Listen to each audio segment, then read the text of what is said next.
محمد وسیم ہیں، ان کا سوال یہ ہے کہ قرآن پاک پڑھنا سنت ہے یا فرض ہے؟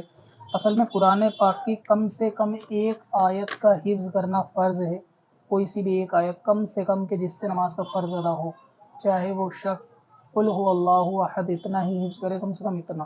اور قرآن پاک ڈیلی بیس پہ پڑھنا یہ فرض نہیں ہے، مگر یہ کہ تلاوت کرنا بہت زیادہ ثواب ہے۔ اور باقی قرآن پاک نماز میں پڑھنا تو فرض ہے، جتنا نماز کے اندر ایک آیت کم سے کم پڑھنا فرض ہے، اسی کا ایک آیت کا کم سے کم یاد کرنا، حفظ کرنا یہ فرض ہے۔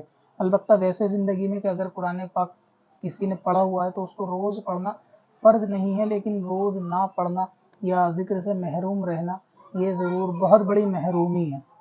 تو اس بات کا خیال رکھا جائے کہ قرآن پاک کے اس کی جو بھی صورت یاد ہو اس کی ورد کریں، اس کی کثرت کریں، لیکن روز قرآن پاک کو پڑھنا چاہیے۔ اب اپنی ضرورت کے لیے آسان وظیفہ تلاش کرنا ہوا اور بھی آسان۔ وزٹ کریں wazifa.sbswarsi.com پر اور اپنی دین و دنیا کی بھلائی کے لیے پائیں ڈھیروں آسان وظیفے۔